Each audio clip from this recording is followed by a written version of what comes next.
ED raids multiple locations in Punjab as part of money laundering probe against illegal sand mining companies. ED searches premises linked to sand mafia Bhupinder Singh Hani. Health Ministry revises the clinical guidelines for the management of adult COVID-19 patients. Union Health Minister Dr. Mansukh Mandviya in a tweet says over 50 lakh healthcare and frontline workers and citizens aged 60 years and above have received precaution dose since 10 January. Calls upon all eligible people to get their precaution dose at the earliest. Maharashtra and Delhi meanwhile witness a decline in the new COVID cases. U.S. state of Virginia creates history. Lieutenant Governor Winsome Sears presides over the Senate as the first African-American woman. Virginia Governor Glenn Youngkin says he feels honored to have a strong, courageous and bold leader by his side.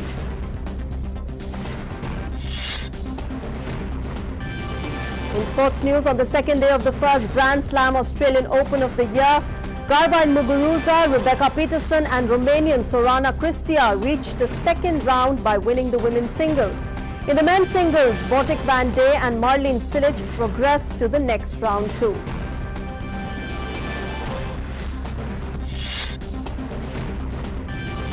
And Bayern Munich forward Robert Lewandowski equals Cristiano Ronaldo's record-winning FIFA's Best Player of 2021 award for a second time.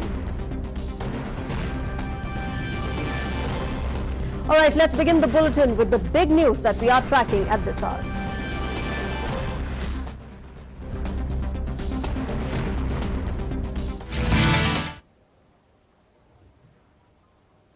Well, Prime Minister Narendra Modi today interacted with the Bharatiya Janata Party workers of Varanasi in Polbound, Uttar Pradesh. The interaction took place since the Election Commission of India has suspended all physical rallies till the 22nd of January due to the COVID pandemic. This was the Prime Minister's first interaction with the party workers after the EC announced the schedule of assembly polls in Uttar Pradesh last week. The party has so far announced the first list of candidates.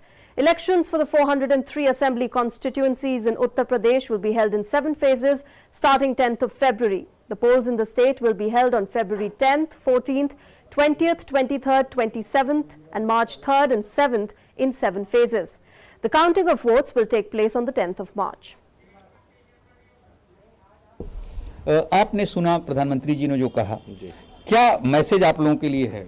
देखिए, पहले तो विपक्ष हरदम कहते रहता था कि प्रधानमंत्री जी अपने मन की बात करते हैं।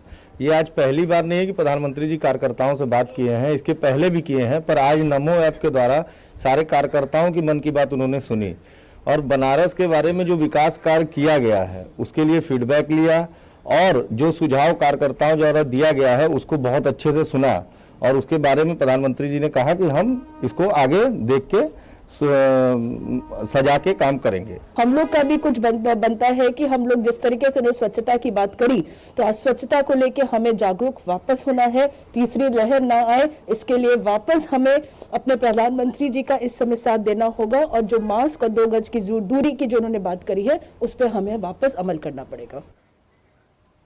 And my colleague Arun Sharma joins us on the phone line for more on this interaction. Arun, good afternoon. An important meeting there by the Prime Minister. Of course, we know that the Bharatiya Janata Party has always placed a lot of emphasis on its karyakartas, on its ground workers in the states, and it has always focused on the network that creates these karyakartas and always said that they are the backbone of the party. Absolutely, Shreya. And, you can say that this was a technological connect of Prime Minister Narendra Modi with the Karyakartas of Banaras or Varanasi.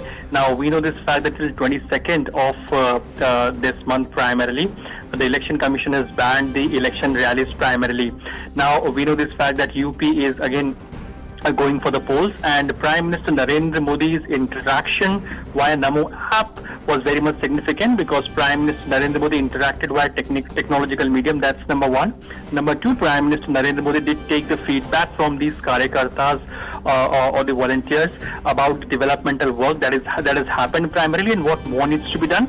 Number three, Prime Minister Narendra Modi also highlighted various developmental projects that were launched in last 6 to 7 years primarily, and how Varanasi has benefited from it.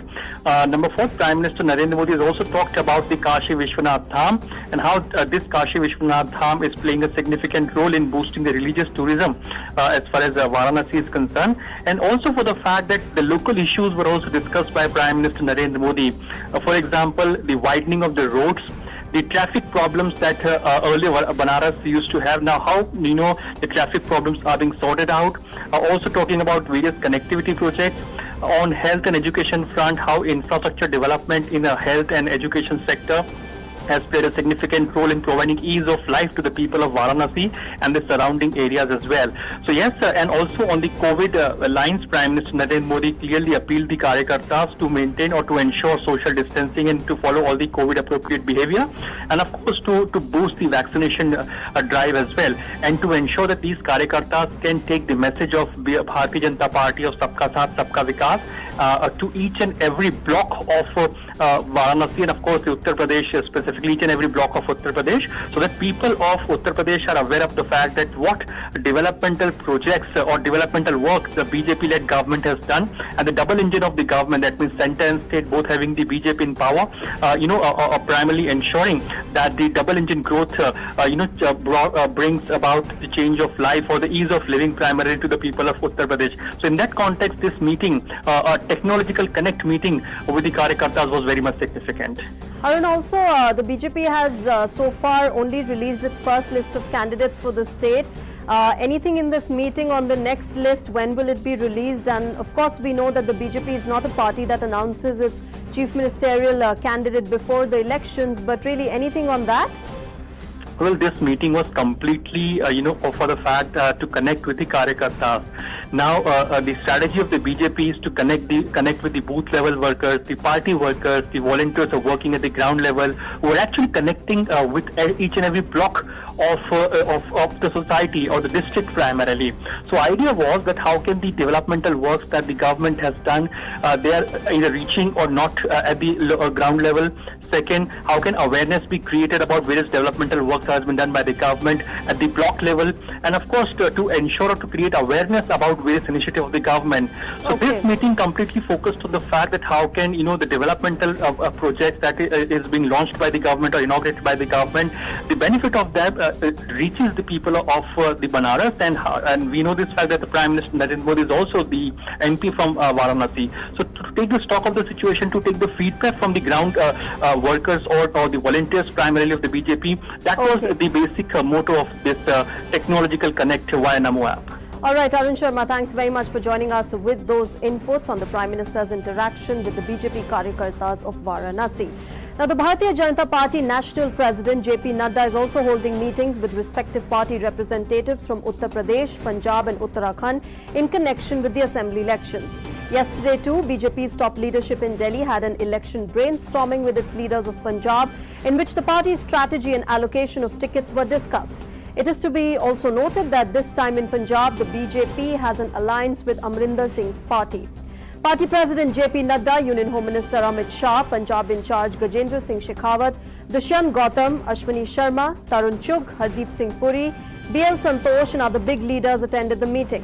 The Election Commission has postponed the assembly polls in Punjab from the 14th of February to the 20th of February as demanded by various political parties in view of the Guru Ravidas Jayanti.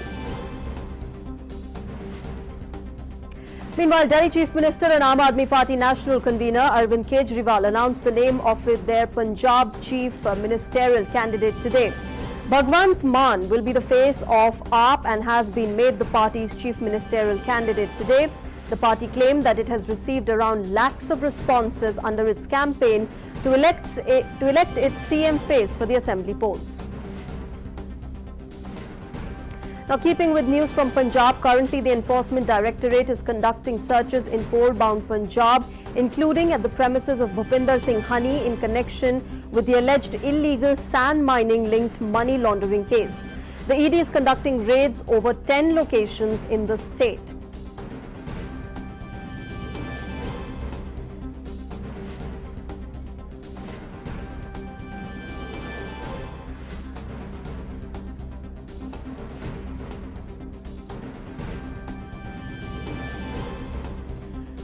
Right, so the ED right now as we speak is conducting raids at 10 locations across Punjab. This is related to the money laundering case linked to illegal sand mining in the state. We will of course get you the latest updates from there. This is of course also linked to this illegal sand mafia in the state. Harinder Singh Honey. All right, my colleague Akanksha Saxena is joining us from Chandigarh on the phone line to get us the details. Akanksha, good afternoon. What is the latest that you have in the raids that are being conducted by the Enforcement Directorate? What are these 10 locations? Yeah, good afternoon. As we all know that the Enforcement Directorate today raided the flat of Bhupinder Singh Honey. He is said to be the Chief Minister Charanjit Chhanni's nephew, and in addition to that, the Enforcement Directorate is also conducting raids at multiple locations in Punjab as a part of the money laundering probe against the illegal sand mining company. So as per now, the information is that some 19 locations in Punjab are being raided by the Enforcement Directorate today. All right, Akanksha, you keep an eye on that and we'll come back to you for the latest from there. Thanks very much for joining us with those inputs on the raids that are being conducted by Enforcement Directorate in Punjab. Let's now move on to our national crime segment.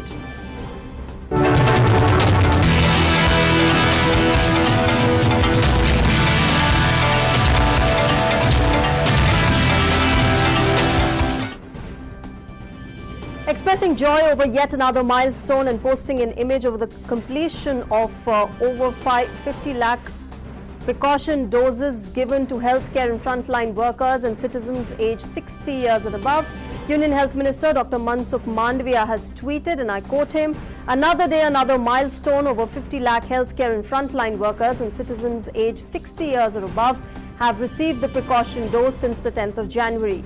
I request all those who are eligible to get their precaution dose at the earliest."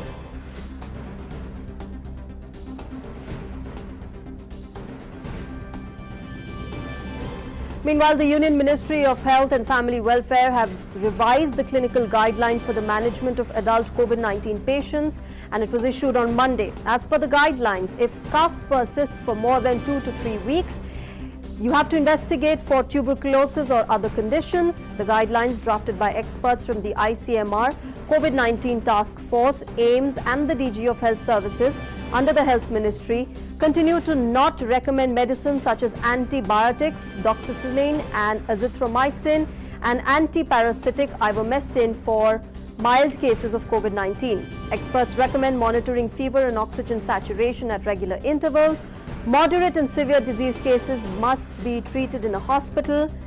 Doctors should avoid giving steroids to COVID-19 patients. As such, the drugs can increase the risk of a secondary infection like invasive mucormycosis or black fungus when used too early at a higher dose or for longer than required. Experts said in a pandemic treatment, protocols are modified frequently as the data continuously evolves. And now let's get you an update on the COVID-19 situation from across the country. With the recovery of 1,51,421 patients in the last 24 hours, the cumulative tally of recovered patients since the beginning of the pandemic is now 3,53,94,882. Consequently, India's recovery rate stands at 94.09%. 2,38,018 new cases were reported in the last 24 hours. India's active caseload is presently at 17,36,628. Active cases constitute 4.62% of the country's total positive cases. The testing capacity across the country continues to be expanded. The last 24 hours saw a total of 16,49,143 tests being conducted. India has so far conducted over 70 crore 54 lakh cumulative tests. While the testing capacity has been enhanced across the country, the weekly positivity rate in India currently stands at 14.92%, and the daily positivity rate is also reported to be 14.43%. Now, in another update this morning by the Health Ministry, a total of 8,891 Omicron cases have been detected so far, which is an increase of 8.31% since yesterday. So far, the cases of Omicron have been reported in 29 states and union territories of the country. An update now on the nationwide COVID-19 vaccination drive. With the administration of 59 crore 91 lakh vaccine doses in the last 24 hours, India's COVID-19 vaccination coverage has exceeded the 158 crore mark. Cumulatively, 158 crore 4 lakh 41,770 vaccine doses have been administered so far across the country. Now, over 158 crore 16 lakh vaccine doses have been provided to states and union territories, while over 13 crore 25 lakh balanced and unutilized vaccine doses are still available with states and UTs.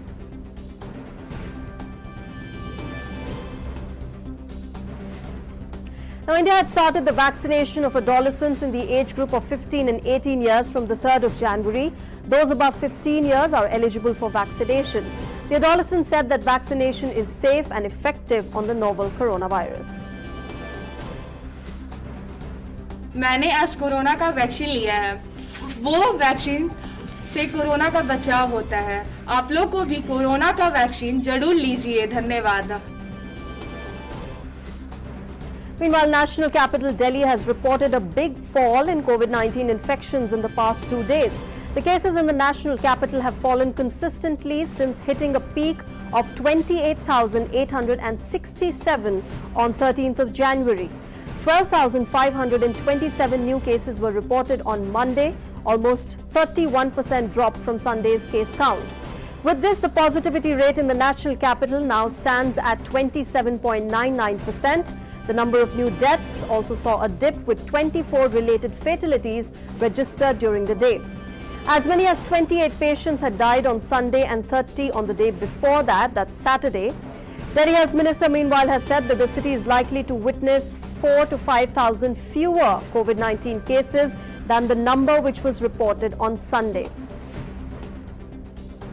From Delhi, let's go to Maharashtra. New COVID infections are witnessing a decline in the most affected state of the country as well. Maharashtra reported 31,111 new COVID cases, 29,092 recoveries and 24 deaths on Monday. The recovery rate in the state is 94.3%. Active cases currently stand at 2,67,334. 122 patients with Omicron infection have been reported in the state on Monday. Until date, a total of 1,860 Omicron cases have been reported in Maharashtra. And up north in Jammu district, a serious situation has emerged in the Government Medical College, Jammu and associated hospitals as 428 health workers, including doctors and nurses, have been found infected during the last 2 days. The situation has prompted the administration to divert the staff of Ayurvedic hospital and call final year students of MBBS and nurses for emergency duties to run the healthcare facilities. In Jammu, the district administration ordered the creation of 16 more micro-containment zones. In the Jammu district, 5 people died yesterday due to COVID pandemic, while the region recorded 1,094 fresh cases yesterday, with the Jammu district alone accounting for 711 cases.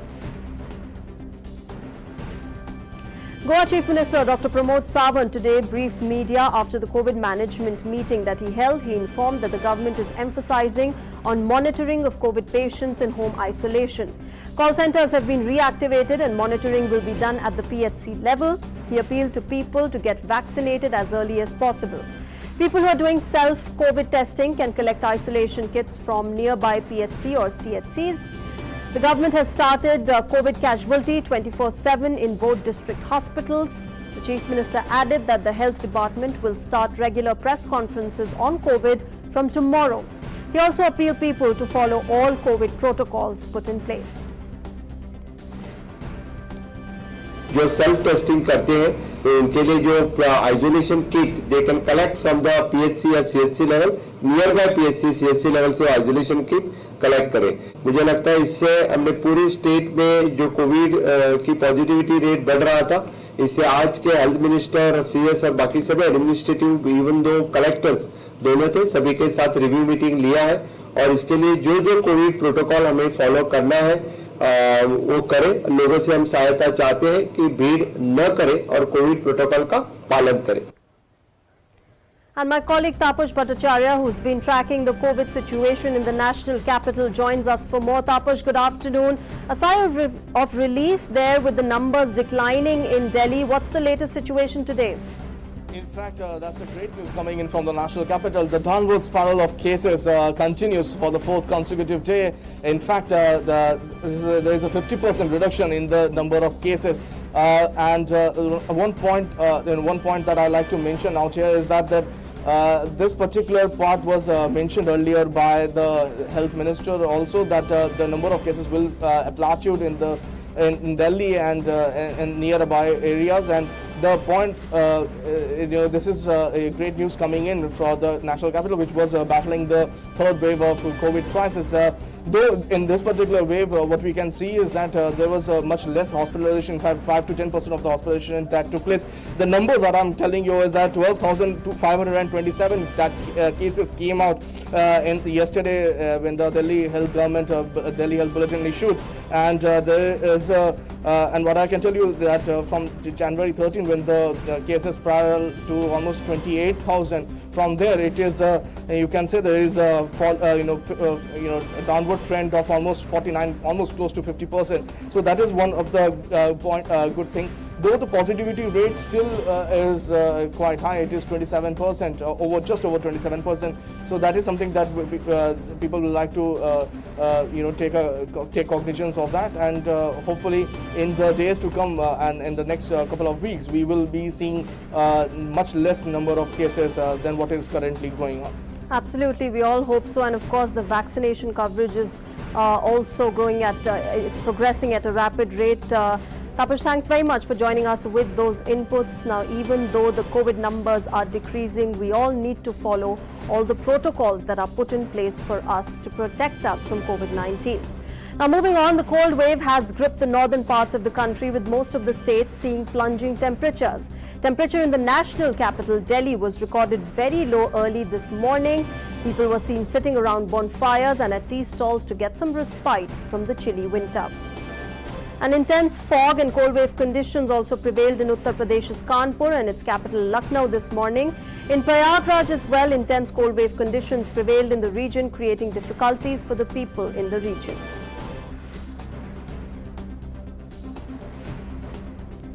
Meanwhile, similar foggy situation was also seen in parts of Punjab. Morning visuals from the states show low visibility on roads in Punjab's Ludhiana.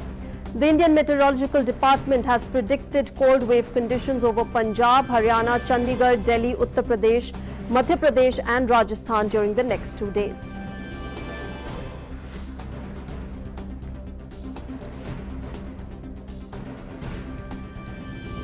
And Taposh joins us again with all the updates on the cold wave situation in northern India. Taposh, back to you. You know, northern India really shivering their way through January, through this cold wave. What's the Met Department saying? How long do we have to, suffer this chill in winters? In fact, this is just a start. I would like to point out that in another couple of days, this is going to continue till 21st, and when we are expecting the western disturbance, the first spell of western disturbance to kick in. Till then, the mercury will keep on falling, especially the daytime temperature is expected to remain like that, and which is a cause of concern. On 21st onwards, we will see a brief intermittent spell of rainfall, especially in the northwest part of the country, including Punjab, Haryana, Delhi, Uttarakhand, and all these places. These places will be expecting heavy rainfall activity from 21st January onwards. And also, I can tell you that there is an isolated thunderstorm warning that has also been issued for these places, including Uttar Pradesh and Rajasthan from 21st to 23rd. So one expects that the western disturbance will definitely clear the sky, but there will be rainfall activity that will be going on in the northwest part of the country, and which is expected that the dense fog that is currently going on in much of the place will shift towards the eastern side of the country. All right, Taposh, thanks very much for joining us with those inputs on the weather conditions in northern India. And now in Midday Prime, it's time for all the news and updates from the world of business.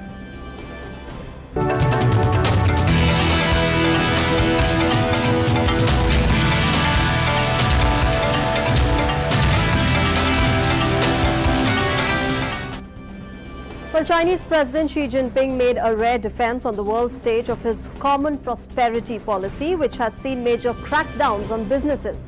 Addressing the World Economic Forum's annual meeting, Xi said that the policy is aimed at narrowing the widening wealth gap and is not egalitarianism. The measures put in place by the common prosperity policies are seen by some as a way to rein in the billionaire owners of some of China's biggest companies.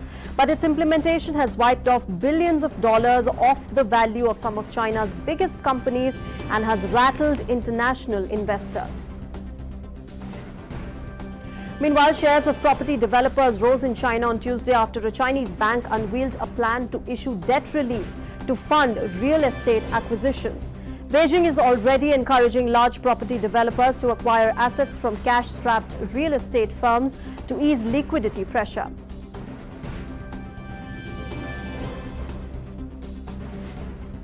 In other news, CEOs of major U.S. passenger and cargo carriers on Monday warned of an impending catastrophic aviation crisis when two American telecom giants, AT&T and Verizon, deployed their new C-band 5G service on Wednesday.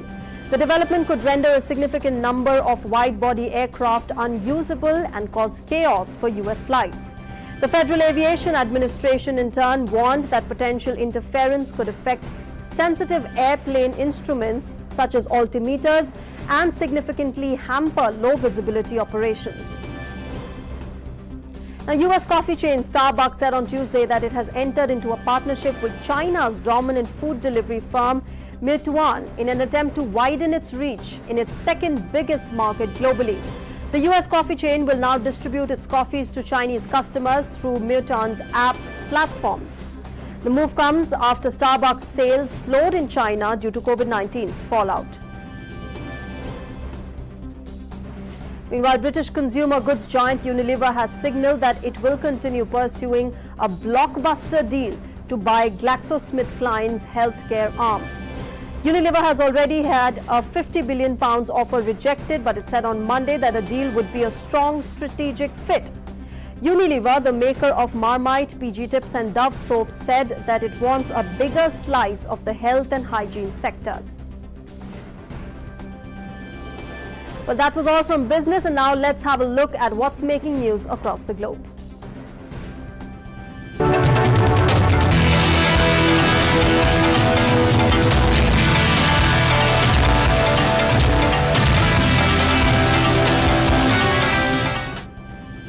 In lieu of the attacks in UAE drone incident, the Indian embassy at UAE has tweeted and confirmed that the identity of the Indian nationals has been established. The officials of the Indian embassy at UAE are in touch with their family members. The mission is working closely with UAE authorities, including ADNOC, for early repatriation of the mortal remains. Of the 6 injured, 2 are Indian nationals. After receiving medical treatment, they were discharged yesterday night. The embassy has further expressed gratitude to the UAE government and External Affairs Minister Dr. S. Jaishankar. Moving on, the resignation of Sudan PM Abdullah Hamdok has reflected the inherent challenges to the transition process.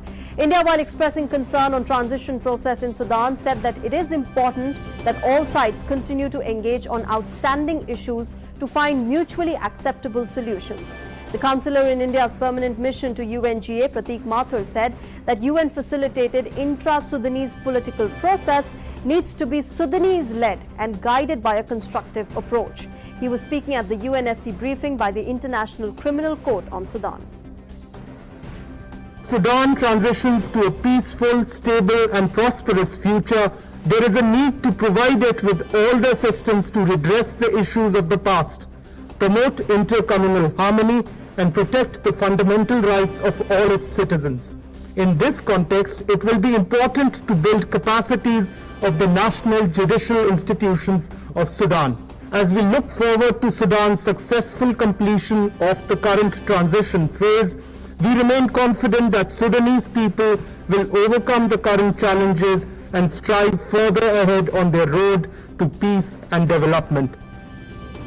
And the transitional government of Sudan had shown readiness to address issues relating to transitional justice, including the accountability for human rights violations through a truth and reconciliation process. India looks forward to Sudan's successful completion of that current transition phase and remains confident that Sudan's people will overcome the current challenges and strive further ahead on the road to peace and development. The resignation of Prime Minister Abdullah Hamdok reflects the inherent challenges to the transition process. The UN-facilitated intra-Sudanese political process, which is aimed at salvaging the situation and keeping the transition process on track, needs to be Sudanese-led and guided by a constructive approach. All stakeholders need to display flexibility, mutual trust, and understanding. It is crucial for the military and the civilian leadership to reach an amicable solution in order to take the transition process forward. Meanwhile, thousands of protesters against the military rule in Sudan marched towards the presidential palace in the capital Khartoum again on Monday, drawing volleys of tear gas from security forces. The protesters, who gathered some 2 kilometers from the palace, blocked a main road in the Al Deum neighborhood and burned tires before starting their march. Huge crowds have regularly taken to the streets demanding a return to civilian rule since the military coup on the 25th of October ended a power-sharing arrangement that began after Islamist autocrat Omar al-Bashir fell to a popular uprising in 2019. Military leaders said their coup saved Sudan from chaos and that they will protect people's right to peaceful protest. They reinstated Prime Minister Abdullah Hamdok in an attempt to safeguard reforms, but he resigned earlier this month. Medics aligned with the protest movement say that at least 63 people have died in the clashes with the security forces. A protester and a police officer were killed during demonstrations last Thursday. Moving on, the U.S. state of Virginia has created history today. Lieutenant Governor Winsome Sears has presided over the Senate as the first African-American woman to do so in Virginia's history on Monday. Republican Winsome Earl Sears has taken her seat for the first day, presiding over the Virginia Senate as the state's first woman to serve as Lieutenant Governor and the first African-American woman to hold statewide office. A standing ovation followed from members of both the parties and guests in the gallery. Senator Mark Obenshane, who gave a speech welcoming the presiding officer, who will be referred to as Madam President, said that this indeed is an historic moment. Winsome Earl Sears began her tenure presiding over the Virginia Senate on Monday. And Virginia Governor Glenn Youngkin said that he feels honored to have a strong, courageous and bold leader by his side. Jason Myers, Attorney General of Virginia, has congratulated Winsome Sears on officially presiding over the Senate. Jason called it a historic day and said that VA's first female woman of color Lieutenant Governor Winsome's story represents the greatness of the country. He was proud to call her a friend. Winsome, meanwhile, thanked Jason Myers, Attorney General of Virginia, and said that it's a privilege for her to serve the people of the Commonwealth alongside Jason and Governor of Virginia, Glenn Youngkin. 7 U.S. senators held talks with Ukrainian President Volodymyr Zelensky and Ukrainian foreign and energetic ministers in the capital, Kiev. Senators met with Ukrainian top officials in an effort to reiterate U.S. bipartisan support for Ukraine's sovereignty and territorial integrity in the face of Russia's aggression and express support for its democratic reform agenda. Kiev and its Western allies have sounded the alarm about Russia massing tens of thousands of troops near its borders in preparation for a possible military offensive. Talks between Moscow and the United States have produced no breakthrough so far. Russia, meanwhile, denies any planning of a new military offensive. Now, the European Union has said that the possibility of a massive attack by Russia against Ukraine was not the most probable scenario, while asserting that the bloc was preparing sanctions if anything like that happens. Speaking in Strasbourg, EU Foreign Policy Chief Joseph Borrell said that he believed that cyber attacks like the one in Ukraine last week could be carried out. Moscow denies any plans for an attack but has said that it could take unspecified military action unless the West agrees to a list of demands, including banning Ukraine from ever joining the NATO. We are continue working on preparation of sanctions, just in case. Although the intelligence information that we have makes us to believe that as far as the negotiation continues, and as far as the military deployment of Russia is not being completed, because it's not yet being completed, the possibility of a massive attack against Ukraine is not the most probable scenario. There are other ways of attacking, like the cyber attacks, like the one that the Ukrainian government suffered on a certain number of their website. Meanwhile, Russian soldiers yet again took part in tactical exercises in the Rostov region near the Ukrainian border on Monday. They conducted exercises on engineering exploration, fortification and mining in Kamensk-Shakhtinsky. The Russian Defense Ministry had on Thursday announced the start of military exercises with the participation of over 10,000 soldiers near the border with Ukraine. The military personnel train in tactical actions as part of the reconnaissance and offensive operations. Moving on, Indonesia's parliament has located the nation's capital from Jakarta to a jungled area of Kalimantan on Borneo Island, according to the planning minister. The new state capital law, which provides a legal framework for President Joko Widodo's ambitious $32 billion mega project, stipulates how development of the capital will be funded and governed. The planning minister, Suharto Monoarfa, told the parliament after the bill was passed into law on Tuesday that the new capital has a central function and is a symbol of the identity of the nation, as well as a new center of economic gravity. The new center will be called Nusantara, a Javanese name for the Indonesian archipelago chosen by the president.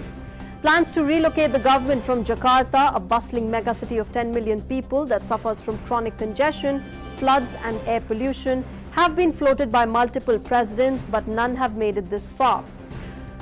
Jokowi, as the president is known, first announced the plan in 2019, but progress was delayed by the pandemic. Now, North Korea fired tactical guided missiles on Monday, the latest in a series of recent tests that highlighted its evolving missile programs amid stalled denuclearization talks. The missile test was the North's fourth in 2022, with two previous launches and maneuvering after liftoff. South Korea's military said on Monday that North Korea has capital Pyongyang, which flew about 380 kilometers to a maximum altitude of 42 kilometers. The Academy of Defense Science conducted a test of tactical guided missiles from the country's west, and they precisely hit an island target off the east coast. Now, in some other news, Britain has said that it would freeze funding for the BBC for 2 years, and it will begin a debate on whether a universal license fee should continue in the modern television age, drawing opposition complaints of cultural vandalism. Culture Secretary Nadine Dorries told the Parliament that the corporation at the heart of Britain's cultural life needed to become a simpler, leaner organisation at a time when the British paying energy and tax bills. Dorries said that the tax on all television-owning households that funds the broadcaster would be frozen at £159 a year until 2024, before it can rise in line with inflation for the next 4 years. Satellite imagery showed a sulfur dioxide cloud moving across the Pacific after a volcano erupted off Tonga. The National Oceanic and Atmospheric Administration said that the reports indicate that the blast propelled ash 20 kilometers into the air. Tongans living overseas are facing an anxious wait for news of their loved ones after the volcano triggered a tsunami. The underwater volcano erupted on Saturday, about 65 kilometers north of the capital, Nuku'alofa. The eruption, which was heard as far away as the US, caused waves higher than a meter to crash into Tonga. Meanwhile, unusually high waves attributed to the eruption of an undersea volcano in Tonga caused an oil spill on the Peruvian coast. However, the spill was controlled within hours and there's an ongoing process to clean the area. The Peruvian Civil Defense Institute said in a press release that a ship was loading oil into La Pampilla refinery on the Pacific coast on Sunday when strong waves moved the boat and caused a spill. La Pampilla refinery in the province of Callao near Lima's capital belongs to the Spanish company Repsol. It's considered the main oil processing plant in Peru. Local authorities had closed the area beaches to the public since Sunday. And traffic in Toronto, Canada's largest city, and other cities of Ontario was snarled as storms dumped several inches of snow on Monday and brought visibility to near zero. Locals could be seen trudging through deep snow and digging out their vehicles on Monday. An extreme weather warning is in effect for much of southeastern Canada, according to the Environment Canada, and Toronto is forecast to receive as much as 2 feet of snow. More than a third of flights were cancelled at Toronto Pearson Airport, which is Canada's busiest, and some people were stuck in their vehicles waiting for roads to be cleared. Buses were at a standstill and passing pedestrians were helping push cars up a street at a main commuter route in central Toronto, which appeared to not have been ploughed. Meanwhile, a winter snowstorm creeping up the east coast of United States into Canada on Monday is expected to dump more than 2 feet of snow in some areas, grounding planes and stranding motorists. In Hidden Valley, Pennsylvania, some residents report that they are under more than a foot of snow. More than 4,200 flights in United States were cancelled or delayed on Monday. Nearly 90,000 homes and businesses between Georgia and Maine lacked electricity. In the eastern United States, officials likewise urged residents to stay off snowy roads on the holiday, honoring slain civil rights icon Martin Luther King Jr. And now let's quickly get you the updates from the COVID-19 numbers from across the world. COVID-19 cases pile up across the world, with the global tally reaching above 33 crore 13 lakh. So far, over 26 crore 90 lakh people across the world have recovered from the disease, while more than 55 lakh 63,000 lives have been lost. United States continues to remain the worst affected with the disease, possessing over 6 crore 76 lakh cases, which is the highest in the world. The country's death toll from COVID-19 has passed 8 lakh 74,000. A situation in Europe now. Europe has become the hotspot of COVID-19, registering a hike in the number of infections. The UK has the highest number of cases in the continent, lodged above 1 crore 53 lakh, followed by France that has over 1 crore 42 lakh cases. Russia, meanwhile, with COVID-19 cases, stands above 1 crore 8 lakh, and it is Europe's third most affected country. And in Italy, the number of COVID cases has declined to over 87 lakh 90,000 cases so far. Moderna CEO Stefan Bancel said on Monday that Moderna, a vaccine candidate against the Omicron coronavirus variant, will enter clinical development in the next few weeks, and the company expects to be able to share data with regulators around March. Moderna is also developing a single vaccine that combines a booster dose against COVID-19 with its experimental flu shot. Speaking at the World Economic Forum's virtual Davos Agenda conference, Bancel said that the best-case scenario was the combined COVID-flu vaccine that would be available by the fall of 2023, at least in some of the countries. Earlier in January, Moderna CEO said that people may need a fourth shot in the fall of 2022, as the efficacy of boosters against COVID-19 was likely to decline over the next few months.